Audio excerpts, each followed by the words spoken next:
ठाकुर को प्रतिष्ठा करना ही हमारा जीवन का मूल उद्देश्य है। श्री श्री दादा यही बात एक बार कॉन्फ्रेंस में बोले थे। एक कॉन्फ्रेंस हो रहा था, ऋतिक कॉन्फ्रेंस। हम लोगों को तो जाने नहीं देते, हम लोग बाहर ही खड़े थे। तो श्री श्री दादा तभी बोल रहे थे, हमें तो पता नहीं ठाकुर जी के पास क्या मांगना चाहिए, क्या चाहना चाहिए। हम ठाकुर जी के पास बहुत ऐसी चीजें चाहते हैं जिसका कोई मूल्य नहीं है। तो उन्होंने बोला था, हमें ठाकुर जी के पास बोलना चाहिए कि मैं तुम्हारी प्रतिष्ठा कर सकूं। मुझे नहीं पता क्या मंगल है, तुम्हारा इच्छा ही मेरे से मंगल मेरे में पूर्ण हो। और जब हम उनको प्रतिष्ठा करने के लिए चलते हैं तब मंगल अपने आप ही होता है। एक बार जब ठाकुर जी थे देवघर में, एक दादा थे जो रोज ठाकुर जी के सामने बैठ के अगरबत्ती देना, धूप देना, दिया लगाना, ये सब करते थे। और ठाकुर जी तो अकेले नहीं बैठते थे, ठाकुर जी बैठे तो उनके साथ और भी पार्षद लोग, भक्त लोग बैठते थे, बातें सुनते थे दादा बैठ बैठ के। तो जैसे जैसे कुछ दिनों बाद ठाकुर जी ने एक काम बोला। एक दादा उसके पहले ठाकुर जी को कंप्लेंट किए कि ये जो एक दादा है ये रोज आपके यहाँ पे आके धूप जलाते, अगरबत्ती दिखाते, दिया जलाते, लेकिन काम कुछ नहीं करते, सिर्फ बैठे रहते। ठाकुर जी ने सुना। फिर कुछ दिनों बाद वहां पे 3 लोग थे, तीनों लोगों को, तीनों में से ये भी एक दादा थे, बोले कि मेरे लिए एक साड़ी लेके आ सकते हो।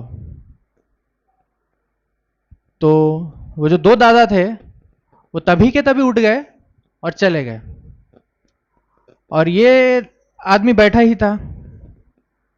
तो ठाकुर जी ने पूछे, वो लोग तो चले गए, तू क्यों नहीं गया?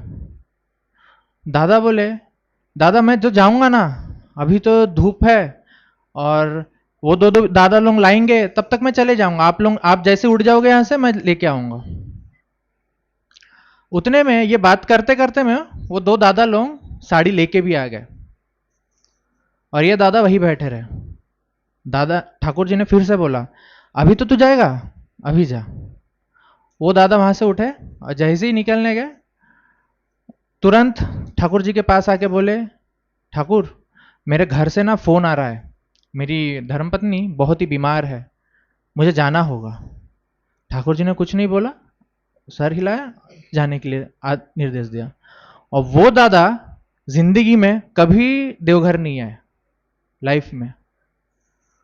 तो यही होता है, जो दिशा हमें ठाकुर जी देते हैं, जो मार्ग हमें ठाकुर जी ने बताया है, अगर हम उस पर अग्रसर नहीं हुए, नहीं चले, तो हमारे जिंदगी का क्या होगा हमें नहीं पता।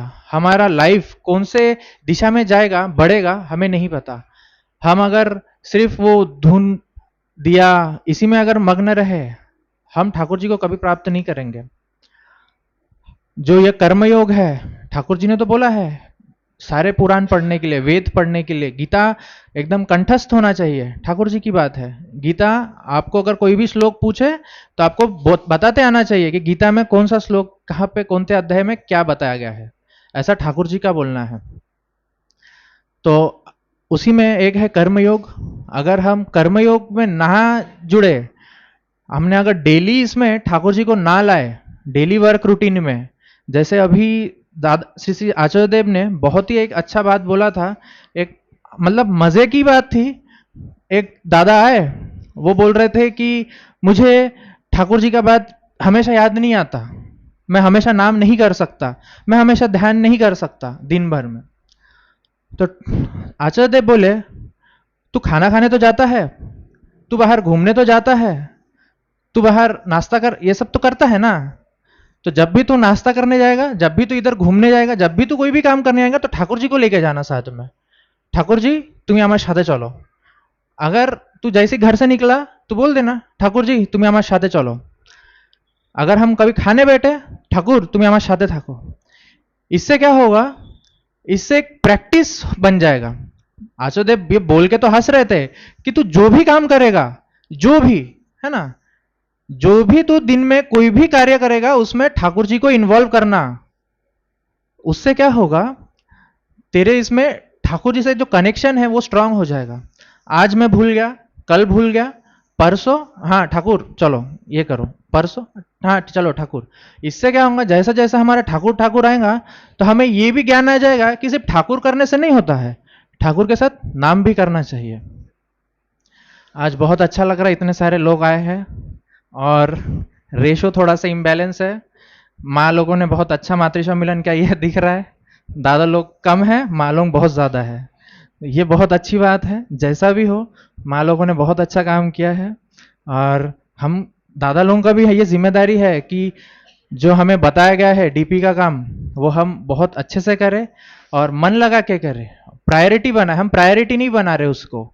जब भी कभी हम देवघर जाते हैं ना, देवघर में जब सुनते हैं घटना है, ये हुआ है डीपी के काम में, वो हुआ है, तब सुनने मतलब लगता है कि यार हाँ हम करे करे करे, लेकिन यहाँ पे आने के बाद वही मतलब वो फ्यूज उड़ जाता, होता नहीं है, कर्म में नहीं आता है। तो कर्म में आने के लिए उनसे जुड़ना पड़ता है, तब भी जाके कर्म में आता है ना। हमारे बहाने तो बहुत रहेंगे, आचार्य देव के पास बहाना नहीं है। आचार्य देव के पास भी तो, आचार्य देव तो वहां अगर बैठे रहे तो इतने करोड़ों करोड़ों भक्त लोग आ जाएंगे। अभी अगर वो 365 दिन बैठे तो 365 दिन भक्त लोग आएंगे, दादा मेरा ये हुआ मेरा वो हुआ बोलने के लिए, निवेदन करने के लिए। वो भी तो ठाकुर जी का ही काम है, लेकिन फिर भी ठाकुर आचार्य देव हमारे लिए समय निकालते हैं, यहाँ दर्शन देने जाते हैं, वहां कोई काम के लिए जाते हैं। तो जो कार्य है सत्संग का, हमें वो करना है और सत्संग को अपने जीवन में लाना है कार्य के माध्यम से। यही बोल के मैं अपने वक्तव्य को विराम दूंगा। जय गुरु।